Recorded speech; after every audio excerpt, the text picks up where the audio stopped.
quase a ponto de te sufocar, você entenderá que não é tudo que se pode controlar.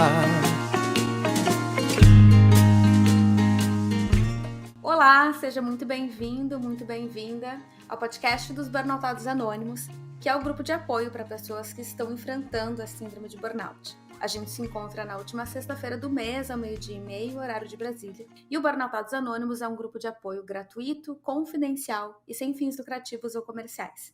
Eu sou a Carol Milters, sou escritora, falo sobre a síndrome de burnout e saúde mental na relação com o trabalho e sou a idealizadora e facilitadora do grupo. E eu tô aqui com o Henrique Oliveira, que é podcaster, que é meu parceiro aqui no podcast, que edita e produz esse podcast e também faz parte do grupo. Tudo bom, Henrique? Olá, Carol. Buenas para todos, para todas. É muito bom estar aqui no segundo episódio. Foi muito massa ter trazido o primeiro já para o pessoal, muitos feedbacks muito legais. Eu tenho certeza que quem ouviu já pôde sair do episódio muito melhor do que chegou. Eu tenho certeza que foi um episódio de acolhimento e que seja esse também e muitos outros que virão pela frente. Muito obrigado pela honra de participar aqui contigo. Obrigada, querida. É muito bom tu trazer esse ponto também. O Burnoutados Anônimos é um espaço de escuta e a missão que a gente tem aqui com esse podcast é trazer um pouco da experiência que as pessoas têm quando elas participam do grupo. Para quem não consegue participar dos encontros por algum motivo ou não conseguiu participar de um encontro específico, e para quem ainda está pensando se quer participar, se é o caso ou não,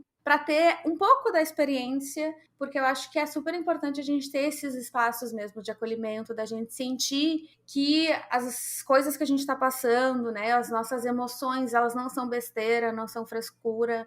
Então, se tu sente que tu tá passando por isso, que tu tá te sentindo meio sozinho, saiba que tu não tá sozinho. Uma das coisas que a gente mais traz aqui nas nossas falas é justamente que a gente consegue se encontrar aqui nas nossas emoções e nossas vulnerabilidades, e que só porque parece que o mundo lá fora, parece que tá todo mundo dando conta de algum jeito meio estranho, não significa que tu seja a única pessoa que esteja tendo dificuldades, muito antes pelo contrário. Tem muita gente em sofrimento, e a gente aqui, a gente não substitui de forma nenhuma, nem aqui no podcast e nem no grupo, a gente não substitui o tratamento adequado para o profissional de saúde, mas a gente oferece esse espaço para que você se sinta acolhido e para que você consiga respirar um pouquinho no seu dia. A gente vai falar no episódio de hoje sobre o encontro de setembro, que foi o encontro de 2 anos dos Burnoutados Anônimos, e foi uma grande honra e uma alegria muito grande a gente poder celebrar uma das coisas que eu procuro trazer muito no meu trabalho, no meu dia a dia,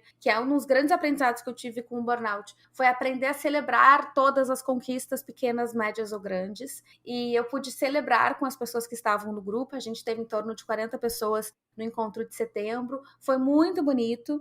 A gente teve também a primeira vez que a gente tocou a música dentro do grupo, a música versão estúdio, a música Um Passo por Dia, que é uma música que eu compus com o Marcelo Correia, que também faz parte do grupo, e eu tenho muito orgulho de poder ver esses projetos acontecendo, o podcast, a música, os livros, os encontros, os eventos, e poder juntar pessoas que passaram ou estão passando pela burnout para a gente poder se fortalecer mesmo e também provar para a gente e para o mundo que a gente é mais do que capaz de fazer coisas muito maravilhosas se a gente tem as condições adequadas e necessárias para isso. E esse podcast também demonstra isso, né, Henrique? O bom que você falou aí da canção. E aí eu vou aproveitar a missa de corpo presente e dizer o que eu falei lá no Instagram. Eu quero morar nessa canção. Essa canção é linda. Você e Marcelo foram perfeitos mais uma vez nessa canção. E eu espero que as pessoas ouçam também e sintam o que a gente sentiu. Esse acolhimento, essa alegria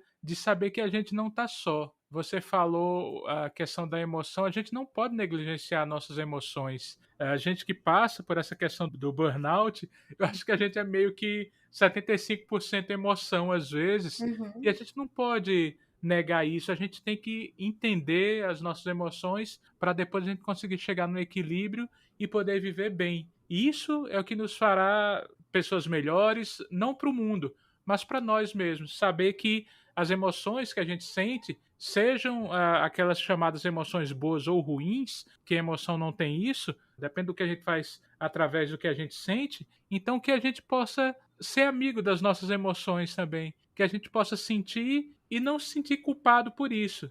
A gente só tá sentindo, é normal. A gente, quando é criança, quando a gente ainda não consegue falar, a gente não se sente culpado porque precisa chorar às vezes. Então, porque quando a gente vira adulto, a gente fica se culpando, né? É verdade, Henrique. E a gente vai passando por situações na vida que vão nos desafiando, e à medida que a gente vai melhorando, eu acho que a gente vai se instrumentalizando e se organizando de uma forma a receber essas situações de um jeito que não nos bagunce tanto, sabe? Mas eu fiz uma live do Dia da Saúde Mental, que foi agora dia 10 de outubro. Eu fiz várias lives e uma das perguntas foi sobre esse retorno depois do burnout. E aí, como é que é a questão do trauma, enfim, e tal. E eu trouxe muito, honestamente, de forma muito transparente, assim, que a gente não deixa de ter dias ruins, a gente não deixa de ter situações difíceis. Inclusive, uma das coisas que mais me prejudicou no meu processo foi esperar que um dia eu ia acordar e os passarinhos iam estar cantando, e o sol ia estar raiando, eu ia acordar às 6 da manhã, ia fazer academia, ia fazer todo o meu checklist, ia cumprir tudo que eu queria, mais um pouco, ia arrumar a casa, ia fazer o skincare, ia fazer, sabe assim? Porque eu fiquei idealizando uma realidade perfeita que não existe. E eu entendo hoje que eu estar bem significa eu valorizar e ser capaz de fazer as coisas que me fazem bem. E quando as coisas não estão de acordo com o que eu espero, ou acontece alguma coisa difícil, que continua acontecendo e sempre vai acontecer, eu saio, eu sinto a tristeza, eu sinto a raiva, eu sinto a angústia, eu sinto, mas eu entendo que elas são passageiras, é bem o que tu falou. Elas vão passar por mim, e se eu ficar tentando não sentir, eu vou guardar por mais tempo. Então eu deixo que elas venham, tragam a informação que elas acham que elas têm que trazer, e às vezes é uma informação importante, às vezes nem precisava, e aí elas vão embora, e aí eu sigo o meu dia. Então, a gente vai aprendendo nesse processo, e uma das coisas que é o tema do nosso episódio de hoje é a importância do falar, né? Uma das pessoas que esteve presente no encontro de setembro falou que a fala é libertadora. E eu acho muito bonito fazer essa reflexão da gente pensar sobre isso, de como que a gente falou no nosso primeiro episódio, né, sobre esconder a nossa dor, e hoje a gente refletir um pouco e pensar um pouco nessa ideia de como que a gente pode se libertar através da fala, né? Então, como que essa fala pode nos libertar, para quem que pode ser feita essa fala, que espaço de fala que a gente pode ter segurança. O Burnoutados, ele é um espaço de escuta e também de fala. A sessão de terapia, que é uma coisa super importante para quem está passando por isso, é um espaço super seguro de fala. Os amigos que a gente tem, os familiares que a gente confia, algumas pessoas que fazem parte da nossa rede de apoio, têm a importância vital também de ter esse espaço, de nos proporcionar esse espaço para a gente poder falar. E independente da gente falar com alguém ouvindo ou não, a gente fazer esse processo de traduzir em palavras as coisas que estão nos doendo, né? Expressar o que dói. Expressar o que é bom também, né? Em algum momento a gente precisa aprender a expressar o que dói, mas também é importante a gente expressar o que tá funcionando, expressar o que tá bom e valorizar isso também. Mas eu também queria te ouvir um pouco, Henrique, sobre como é que tu sente esse pensamento da fala sendo libertadora. Como que tu sente isso? O bom que você falou aí, essa questão da gente saber expressar o que é bom também, eu tava pensando aqui que muitas vezes a gente. Eu não tô dizendo que a gente não sofre, tá? Longe de mim dizer isso. Mas às vezes a gente meio que quer ficar segurando ainda aquela tristeza. Tá todo mundo chegando e fala, não, vamos lá, vamos conversar pra gente melhorar e a gente ainda tá querendo ficar naquela tristeza porque a gente foi ensinado a isso. A gente foi ensinado que a felicidade vai embora, a tristeza vai permanecer para sempre. E com o tempo eu vi, não. A tristeza e a felicidade, elas são passageiras e elas são perenes ao mesmo tempo. Por mais estranho que seja essa frase, mas é a vida. A gente nasce chorando, ao mesmo tempo que a gente nasce chorando, nossos pais nos viram ali chorando e sorriram porque a gente estava vivo, e assim vai. A gente vive, a gente sofre, a gente sorri, nem sempre a gente está bem. A gente, antes de começar aqui, a gente tava conversando um pouquinho, eu tava ouvindo algumas músicas, porque eu já passei o dia meio borocochô. E chega uma hora que eu digo, tá bom já, não quero mais ficar assim. E aí eu digo, não, vou fazer diferente então, para não ficar. Comecei a ouvir algumas músicas que eu gosto, para me colocar para cima, comecei a conversar contigo, pronto, beleza, passou. Tudo é simples assim? Não, lógico que não. Tem coisa que vai demorar muito mais. Como eu estava te falando também, meu mês de férias foi complicadíssimo, mas passou. Eu não quero mais me acostumar a estar sempre no fundo do poço. Eu sei que às vezes eu estarei. Acontece. Ah, nossa, o dia hoje foi ruim, beleza, então eu vou chorar. O dia foi ruim, eu vou chorar. Eu vou gritar, eu vou espernear. Passou a dor, vou respirar, vou ver o que é que eu posso tirar daquilo e vou continuar. Eu não vou também viver em euforia, mas também não vou viver em melancolia para sempre. Essa questão da Perfeito. fala ser libertadora, para mim, eu sempre ouvi muito as pessoas. Eu amo ouvir as pessoas.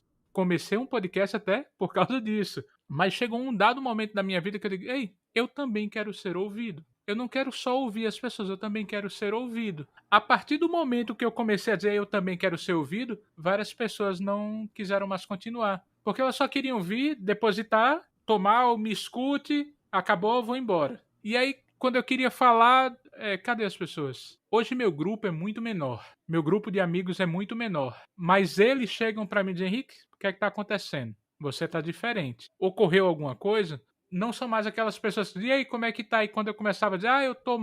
A pessoa já tinha ido embora. Então, essa questão da fala ser libertadora, hoje eu tanto consigo dizer o que eu sou bom, quanto eu consigo dizer o que dói. E isso me libertou muito. Eu estava conversando com alguns amigos e eles não entendem porque eu estou com 42 anos e eu estou solteiro e eu não penso em ter um relacionamento. E minha vida toda eu sempre quis ter uma família. Até tive, fui casado, tive uma família e tal. Mas chegou dado um momento que eu digo, eu vou olhar para mim agora. E eu consigo ver isso sem olhar para mim como se eu fosse egoísta. Não. Eu só percebi que 40 anos da minha vida eu não olhei para mim. E provavelmente se eu tivesse um relacionamento e é de mim, eu ia me entregar completamente para outra pessoa e iria esquecer de mim de novo. Oh. Talvez daqui a uns 10 anos eu tenha um relacionamento, talvez. Hoje não, hoje eu quero olhar para mim. E essa questão de conseguir falar isso sem medo de ser julgado é libertador. Eu sei que para mulher isso é muito mais difícil. E eu converso com algumas amigas minhas, porque mulher, se tá solteira, a família chega, tá, cadê o namorado? Se tá namorando, tá, não vai casar. Se casou, e filho, e por aí vai. Amigas, eu entendo muito bem essa questão. E eu sei que Carol entende muito melhor do que eu essa parte. O checklist é longo. Eu brinco assim, eu morando na Holanda, né? Quem vai morar fora percebe principalmente as questões culturais de um olhar diferente, né? E a gente que mora na Holanda percebe que tem uma coisa que a gente chama do checklist, que é chegou, tem o trabalho, tem uma casa, tem a bicicleta, tem o namorado, tem filho. Só que assim, o que a gente não se dá conta às vezes, eu me dei conta durante o meu segundo burnout que o checklist ele não tem fim. E enquanto eu ficasse tentando preencher esse checklist, eu ia ficar infeliz. A não ser que fosse, claro, sob os meus termos, e eu acho que isso que tu traz, né, Henrique, de se conformar a um certo padrão, é uma coisa que traz muito sofrimento. O Freudenberger, que é o psicanalista que desenvolveu o conceito clínico de burnout lá nos anos 80, ele fala que o burnout ele tem origem em dois aspectos importantíssimos, que é a da identidade e da expectativa. Identidade quer dizer quem eu acho que eu preciso ser para conseguir chegar neste lugar que eu acho que eu preciso ocupar. E aí a gente percebe que muitos de nós que acabamos adoecendo, a gente tem essa preconcepção, né, de quem que eu deveria ser, que espaço eu deveria ocupar, que espaço eu não posso ocupar e como que eu posso fazer para caber nesse espaço. E aí o que acontece é que a gente vai se moldando tanto, que a gente esquece da gente. A gente acaba entrando nos moldes, né? A gente entra no checklist e a gente esquece que a gente é ser humano. E hoje, eu quero acreditar, pelo menos, algumas partes da sociedade têm uma visão mais aberta sobre jeitos de viver. E que a gente não precisa todo mundo viver igualzinho do mesmo jeito, né? A expectativa de vida tá maior, a gente tem diferentes possibilidades de sobreviver, de viver, de se relacionar com as pessoas, e muito do que causa o nosso sofrimento é justamente essa coisa da gente tem que ser igualzinho a todo mundo, E nesse ser igualzinho a todo mundo, eu vou calando uma parte minha que tá precisando falar e tá precisando se expressar. Então, seja o que for essa parte que tá pegando pra ti que tá ouvindo agora, entender que tu tem o direito de ser quem tu é e de te expressar como tu sente que é importante pra ti e que de repente o jeito que o mundo espera que a gente seja, e aí o mundo espera uma coisa muito grande, a gente também acaba criando essa ficção, né? Do que os outros esperam da gente. A gente ficar obcecado nisso, do que o outro espera da gente, só vai nos trazer sofrimento. A partir do momento que a gente se liberta disso, que a gente se dá conta, eu não sou responsável pelo que o outro espera de mim. O que o outro espera de mim é uma responsabilidade dele. A minha responsabilidade é viver da forma mais íntegra que eu posso dentro dos meus valores. E ponto. Quem gostou bate palma e quem não gostou paciência. E é isso. Bom que você estava falando aí, eu estava lembrando de Lenine. Uhum. Quando o mundo vai girando cada vez mais veloz, a gente espera do mundo, o mundo espera de nós um pouco mais de paciência. Será que é o tempo que lhe falta para perceber? Será que temos esse tempo para perder? E quem quer saber, a vida é tão rara. Oh. A gente só tem uma vida, a gente tem que cuidar dela, a gente tem que cuidar de nós, sem nos preocupar se irão nos julgar. Porque a gente tem que chegar uma hora e dizer, cara, eu preciso cuidar de mim. Porque quando meu corpo definhar, vai passar um mês, 2 meses, as pessoas vão esquecer. E aí quem acabou fui eu. Então, que a gente possa se cuidar, que a gente possa cuidar do outro, mas que a gente possa se cuidar também, porque isso é muito importante. A vida é tão rara. Oh, é verdade, é verdade. Tem uma escritora que é a Elizabeth Gilbert, que ela escreveu Comer, Rezar, Amar, que é um livro que ficou bem famoso. E fez sentido para mim quando eu saí da empresa onde eu trabalhava lá em 2015, que é um livro onde ela conta que ela tirou um sabático, enfim.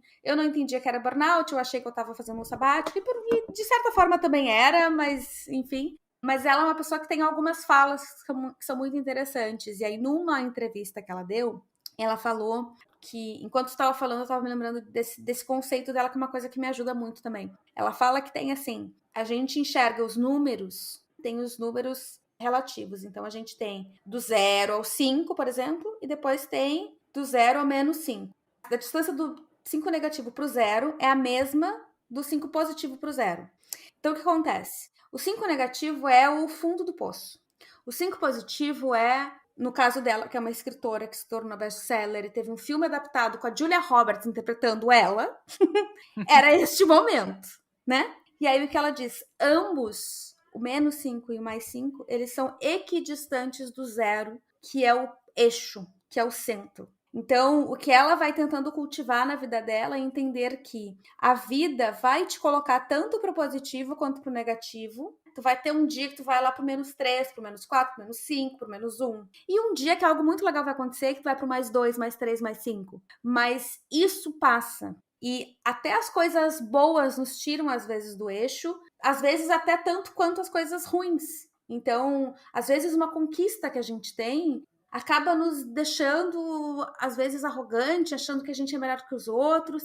Também acaba sendo prejudicial, de uma certa forma, se tu não te cuida. E o que acaba fazendo com que a gente se preserve é a gente entender o que é esse ponto 0 para nós. E aí o que ela diz, o 0 para mim é eu sentada na minha escrivaninha escrevendo. Quando eu tô no menos 5 e eu sento para escrever, eu volto pro 0. Quando eu tô no mais 5 e eu tô quase delirando e saindo de quem eu sou, eu volto pro 0. E aí eu acho que a gente conseguir entender, o livro que eu escrevi, que é Um Passo por Dia, ele também tem muito dessa missão, assim, de fazer a gente refletir sobre qual é o nosso centro. Porque na vida e no dia a dia a gente vai se sacudir, não tem o que fazer, né? Que nem uma árvore que vai passar o vento e vai sacudir para lá e para cá, mas se ela tem raízes fortes e firmes, ela vai conseguir passar pelas intempéries, ela vai conseguir ficar ali bem bonita para quando o sol brilhar. E vai dar flor e vai dar fruto. Então, o que faz, e aí eu trago essa reflexão para quem está nos ouvindo também, né? O que é o teu ponto 0? O que faz com que tu retorne para ti?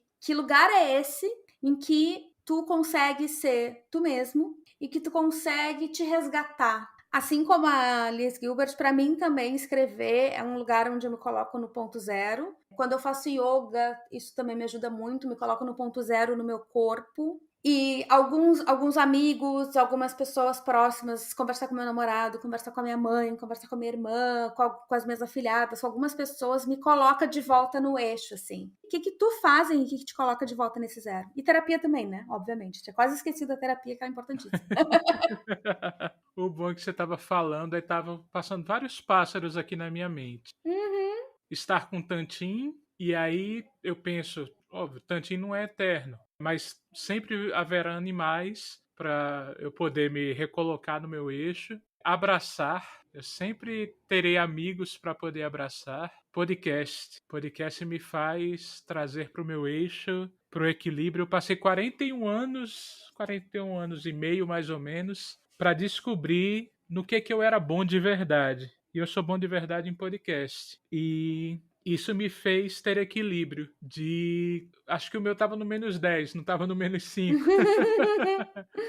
Mas o podcast, dia a dia, fazendo, entrevistando, criando pauta, editando, amo editar, foi me fazendo ver, eita, esse rapaz é bom, viu? Esse rapazinho é bom. Ele sabe o que faz, ele faz algo bom e ele tá trazendo coisa boa para as pessoas. E quando você me chamou para esse projeto, eu fiquei mais feliz ainda porque de cara, eu vou ter a chance de atingir mais pessoas e com uma pessoa maravilhosa, que você sabe que você é e todo mundo sabe disso, eu vou ter a oportunidade de ajudar pessoas em algo que a gente já passou.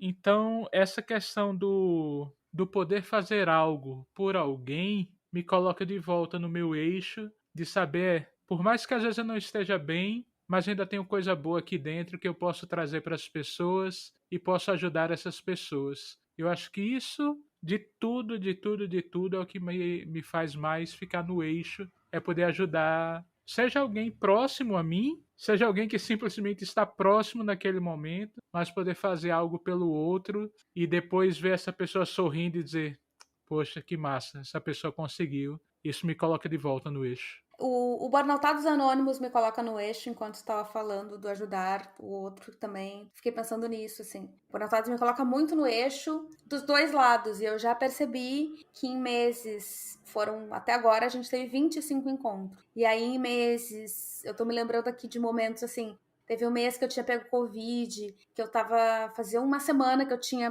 melhorado dos sintomas, mas eu ainda tava com o pós-Covid, assim, bem complicado. E que eu ainda pensei, não sei como é que vai ser, e foi incrível. Teve um mês que eu tinha tido crise de ansiedade naquela semana, e que eu tava faltando uma hora para o encontro pensando, eu acho que eu vou cancelar. E aí eu pensei, mas esse encontro é bom, esse grupo é bom para mim também, eu não só dou, eu também recebo, então vai ser bom para mim, vai me fazer bem. E me fez muito bem. E como a gente recebe.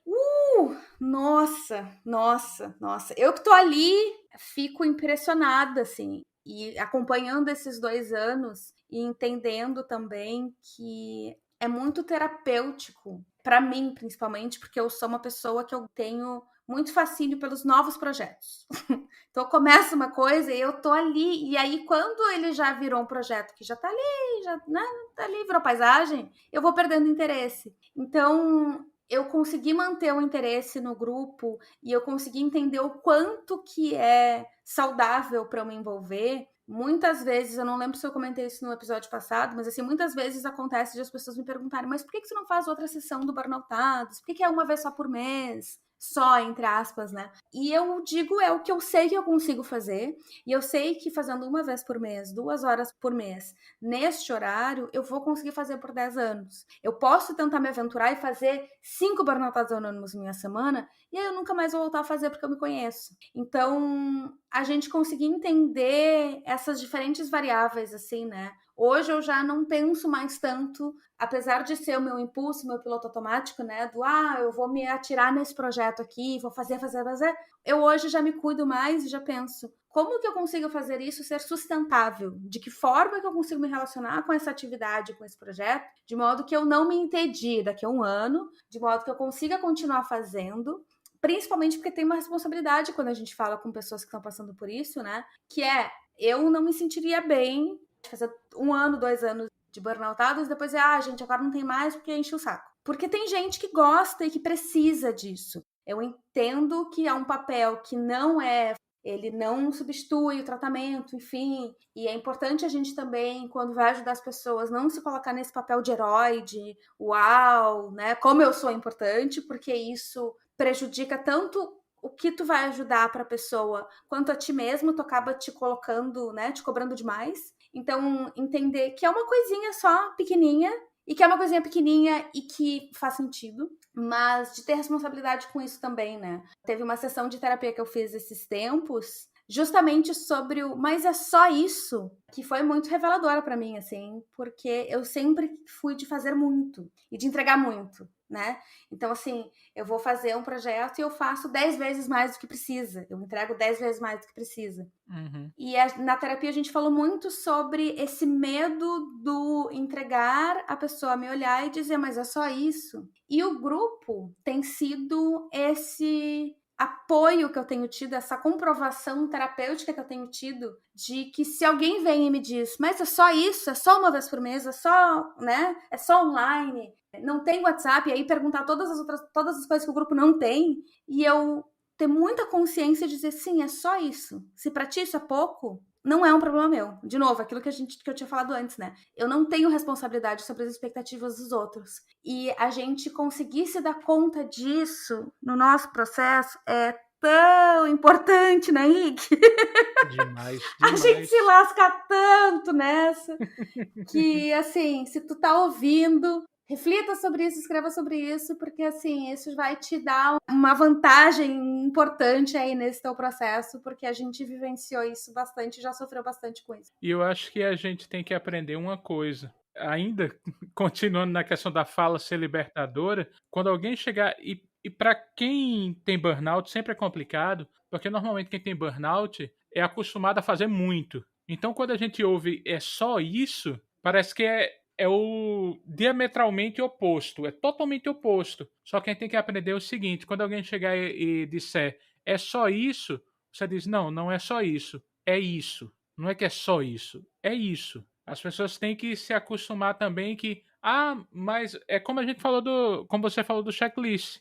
Mas é isso aqui, mas isso aqui. Tudo bem, tome isso. Mas isso aqui, tome isso. Mas isso aqui. Então não, pronto, é isso aqui. E isso aqui tá bem feito. Não é porque alguém esperava que fosse vezes 20 que aquilo ali deixou de ser bem feito, não. Não, tá muito bem feito. Esses 2 anos de Burnout dos Anônimos tá muito bem feito. O primeiro episódio que a gente teve aqui do podcast tá muito bem feito. Mas poderia milhões de coisas, mas tá entregue, tá bem feito, tá acolhedor. Então aprendamos, não é que é só isso, é isso. E é tudo isso.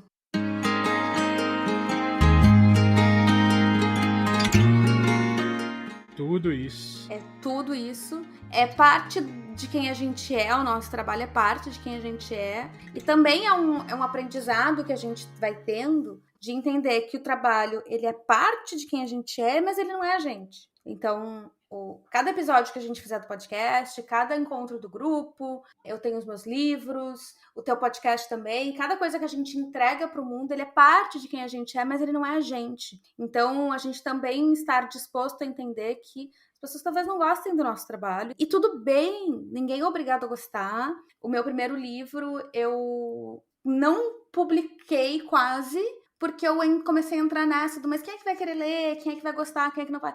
E aí eu parei e disse, Carol, o teu papel não é avaliar e julgar quem vai ler, o que vão achar. Esse não é o teu papel. O teu papel é fazer. O que a pessoa vai achar, vai sentir, vai querer, é uma responsabilidade dela. E a gente separar esses papéis é uma coisa super importante que muitas vezes, quando a gente tá nessa obsessão e a cultura que a gente tem do trabalho é muito essa de que a gente se identifica demais com o trabalho. A pessoa que entregou menos do que era o esperado, ela é uma pessoa que vale menos, né? A pessoa que não se arrebentou fazendo, ela é uma pessoa que vale menos. A pessoa que se arrebenta fazendo é uma pessoa que vale mais. E aí a gente desconstruir isso e entender que isso não precisa ser assim. A gente aprendeu isso, mas tudo que é aprendido pode ser desaprendido ou reaprendido. E assim como práticas abusivas e práticas desnecessárias e tóxicas no ambiente de trabalho.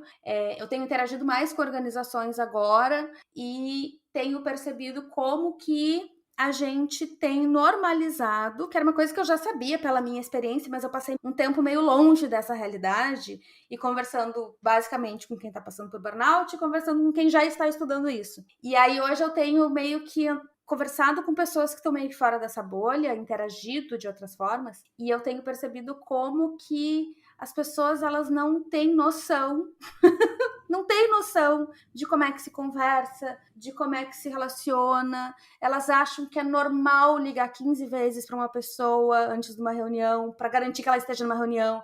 Elas acham que é normal mandar uma mensagem de WhatsApp num sábado para falar de trabalho. Elas acham que é normal colocar toda a sua ansiedade na outra pessoa. Então tem muita coisa que a gente ainda vai aprendendo e conforme a gente vai se organizando emocionalmente, a gente vai entendendo a ansiedade do outro é dele, não é minha. E eu acho que a gente tem visto, principalmente no Brasil, a gente tem vivido um contexto de ansiedade crônica e especialmente no trabalho, em função de crise e tudo mais, em que as pessoas elas colocaram o modo ansioso de trabalhar como modo padrão de trabalhar. E aí a gente precisa entender que esse não é o modo padrão de trabalhar. E porque algumas pessoas estão trabalhando assim, isso não necessariamente é saudável. A gente teve algumas falas também de pessoas que se culpam por se sentir... Uma pessoa falou que ela se culpa por se permitir ser assediada.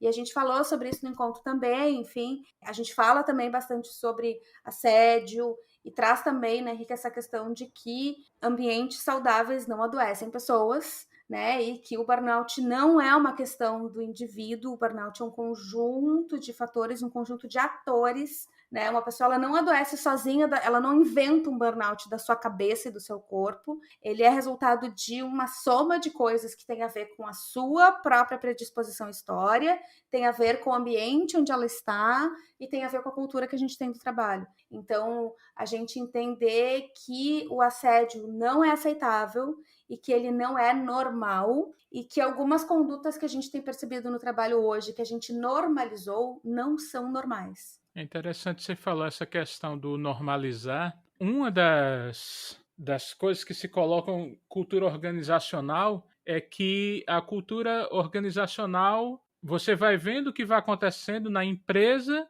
e aquilo vira organização. Só que a gente tem visto as organizações virarem um ambiente insalubre, um ambiente de assédio, um ambiente de acabar com as pessoas, de definhar as pessoas. Todo mundo gosta de férias? Gosta, mas nunca se viu de tamanha forma as pessoas meio que passarem 11 meses da sua vida torcendo para chegar o mês das férias, para não precisar receber um e-mail, para não receber uma mensagem do seu trabalho. Isso é um ambiente legal? Não, isso não é um ambiente bom. Como é que as pessoas querem fazer de tudo para não estar no trabalho? Então significa que esse ambiente é um ambiente que está ruim. Esse é um ambiente infectado, esse é um ambiente que está fazendo mal. Como é que eu fico triste porque as férias vão acabar? Não porque vai acabar meu descanso, mas porque eu vou ter que rever meu gestor, porque eu vou ter que passar por algumas situações que eu vou chegar na empresa e vou dizer, ei, está acontecendo isso. As pessoas mais acima vão dizer, não está acontecendo não, é mentira.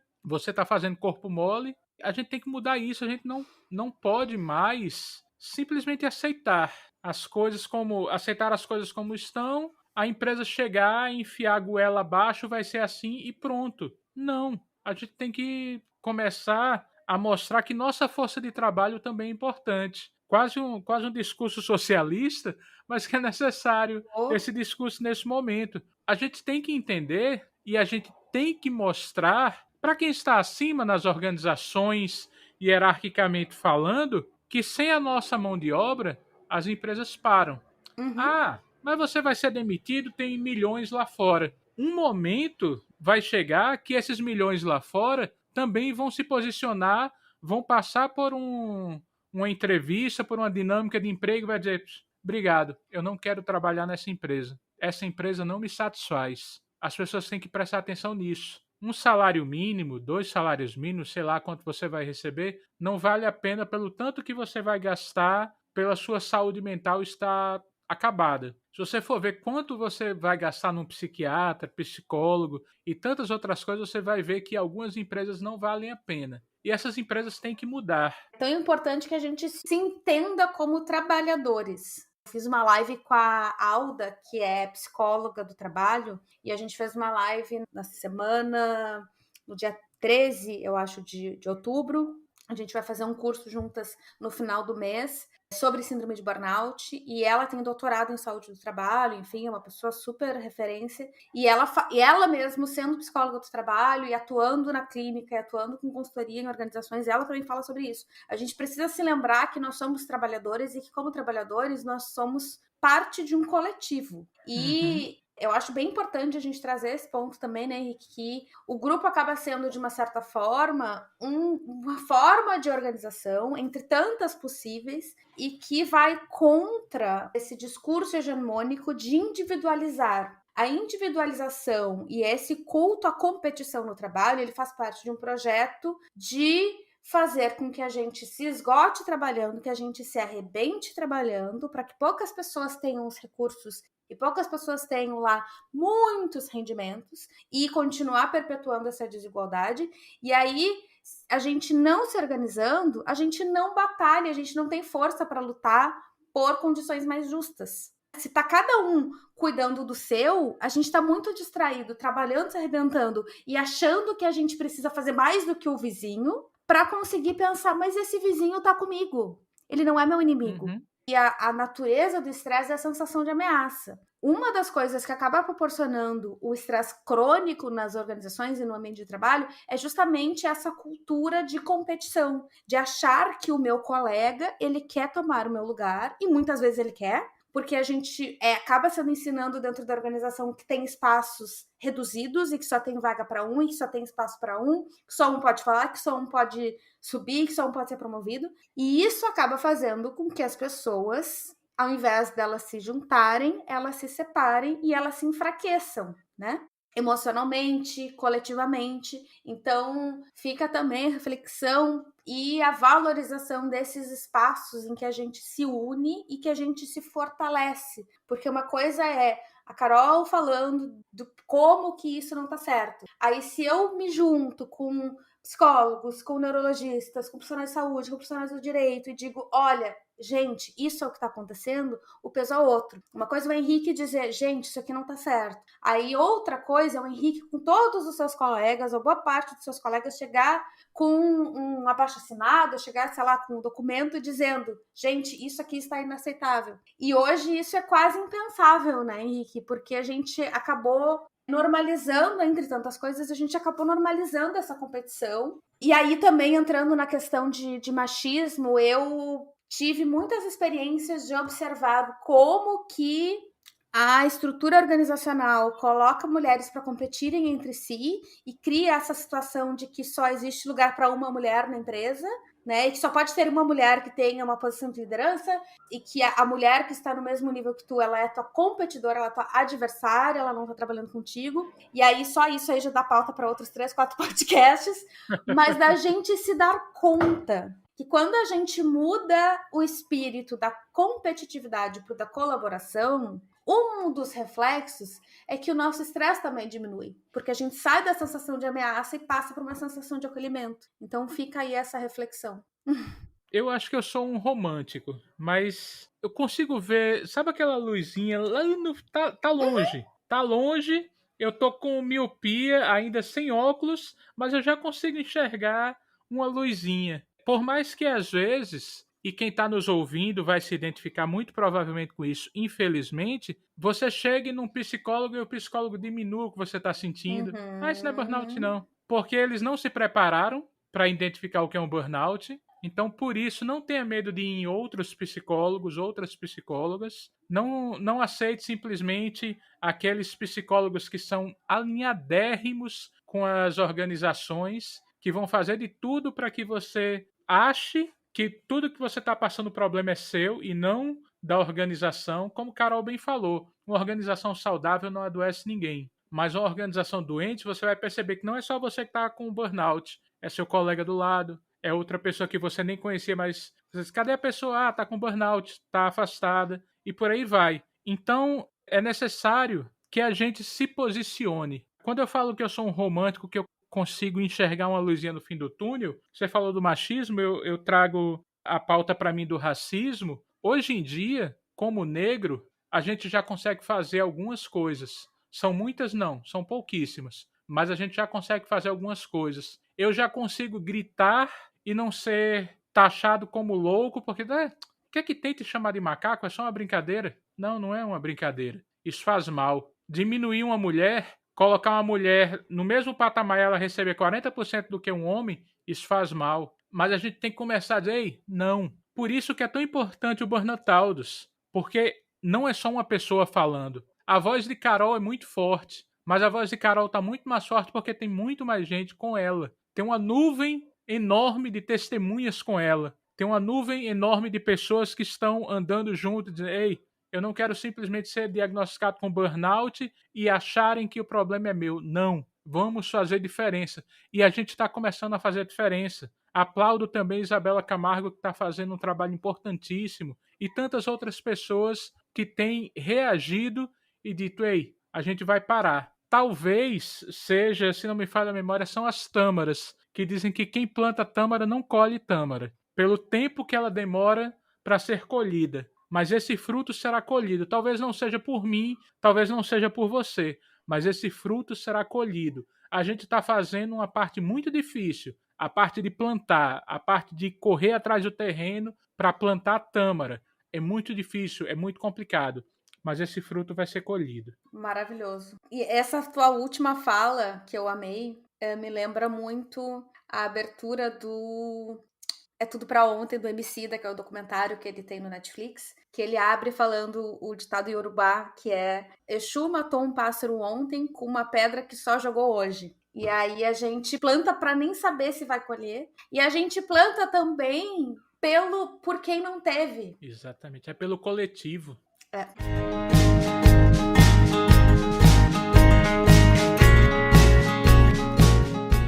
Meu querido, eu quero passar agora, que fomos muito profundos, eu quero passar agora para um áudio, que inclusive é um dos quadros, agora a gente vai começar a ter quadros no podcast, que é ouvir efetivamente outros burnoutados que não sejam só eu e o Henrique. Então, se você quiser nos mandar áudios também, a gente vai disponibilizar, eu acho que no Anchor tem link, a gente vai ver como é que a gente disponibiliza. A gente recebeu um áudio de um participante de um dos grupos e eu vou abrir aqui o áudio, eu vou colocar um trechinho do áudio e a gente vai comentar um pouco, e aí depois a gente já vai se encaminhando pro encerramento desse episódio de hoje.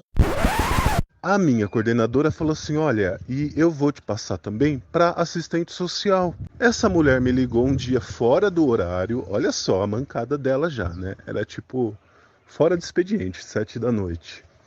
E essa mulher me ligou, eu nunca vi essa mulher na minha frente.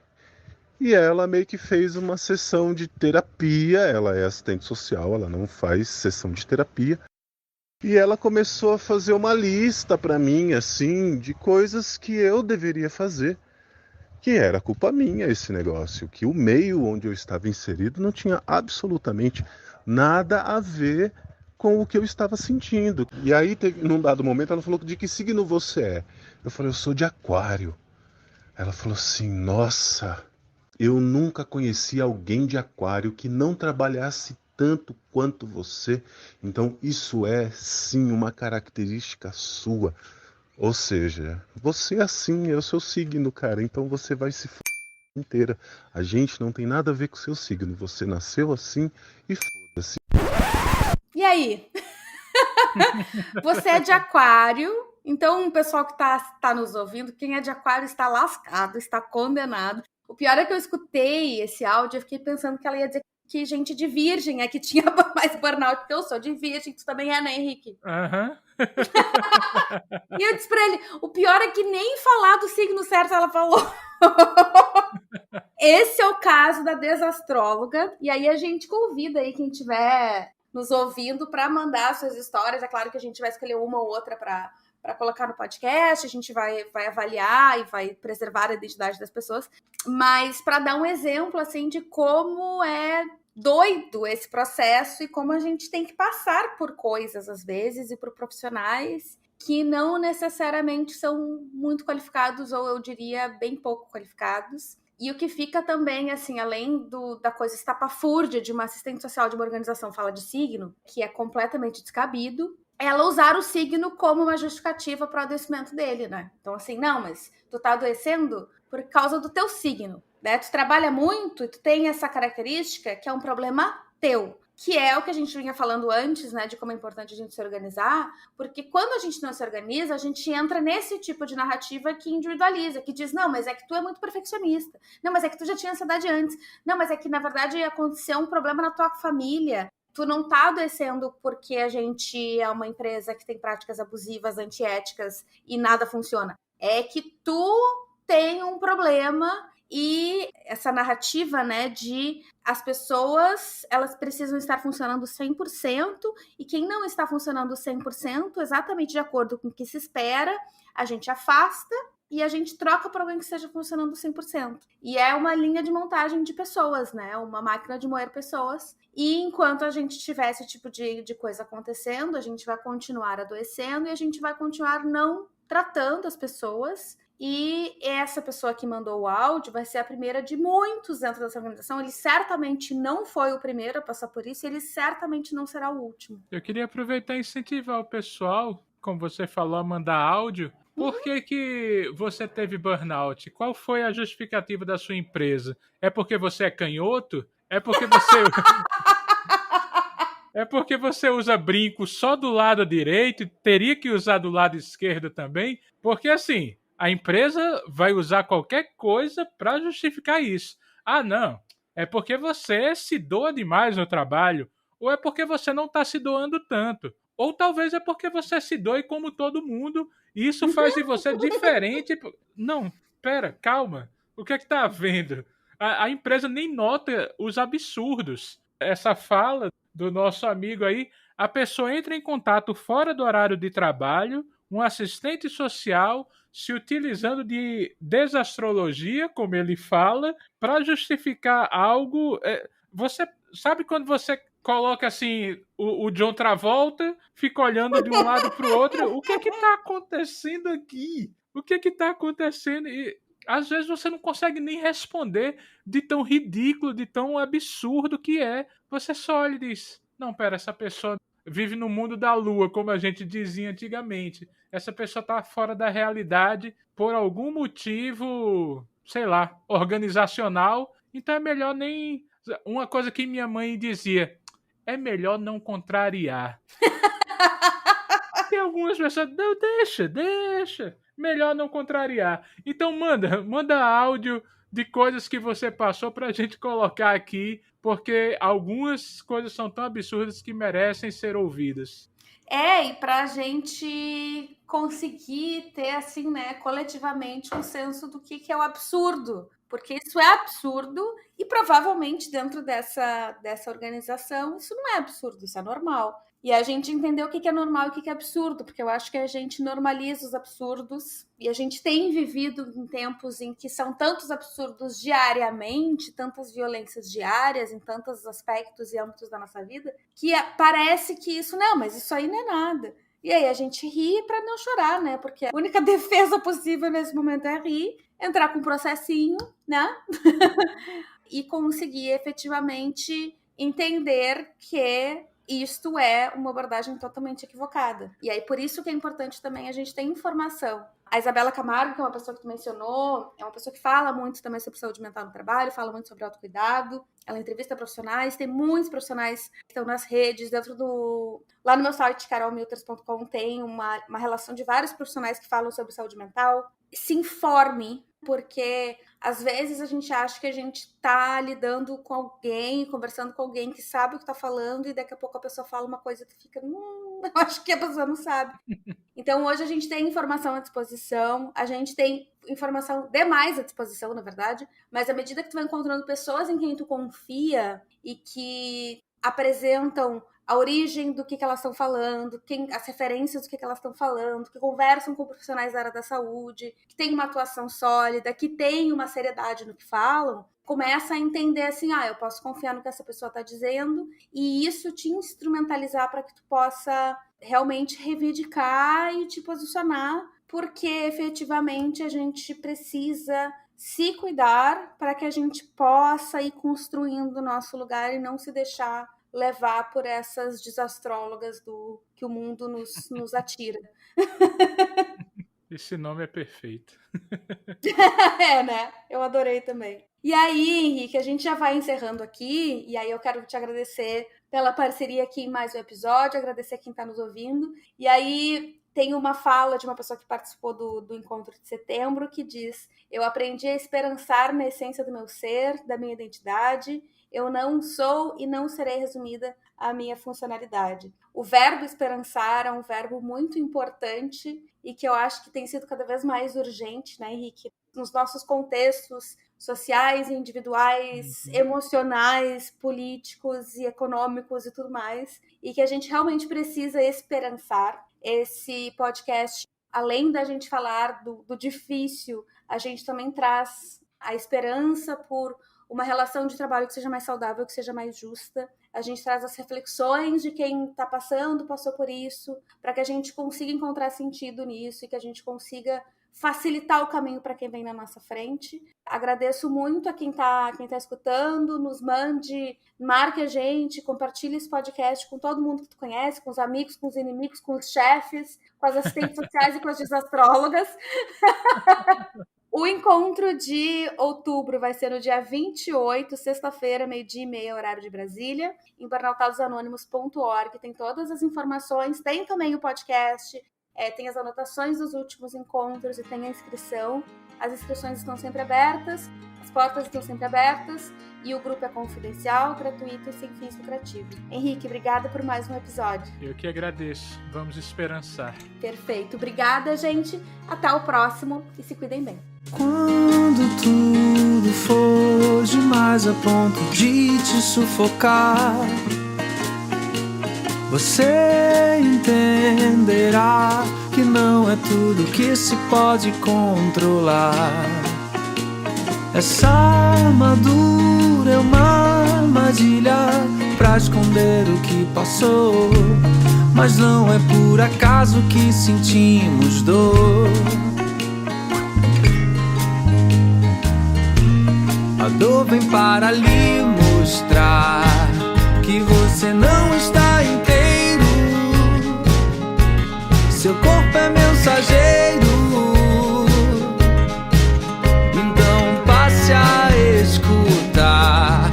Um passo atrás pra respirar, um passo ao lado pra ver com clareza, passo de dança pra ir com leveza.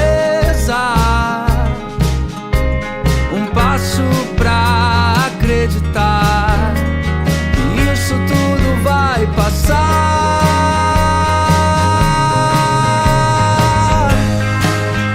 Um passo por dia, dê um passo que puder. Um passo por dia.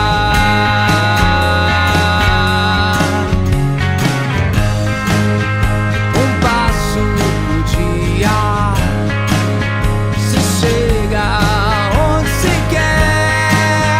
Um passo por dia. Pra que arrastar tanta atenção? Por que não escutar a voz do seu coração? E quando se sentir mais forte, é hora de se levantar. Você precisa acreditar. Todo dia é dia de recomeçar. Um passo para encarar. E não queira ser perfeito. Cada um tem o seu jeito. Então pode improvisar, mas lembre de ir devagar. Respire e faça pausa. Sua velocidade basta. Não há linha de chegada pra cruzar. A cura vem ao caminhar.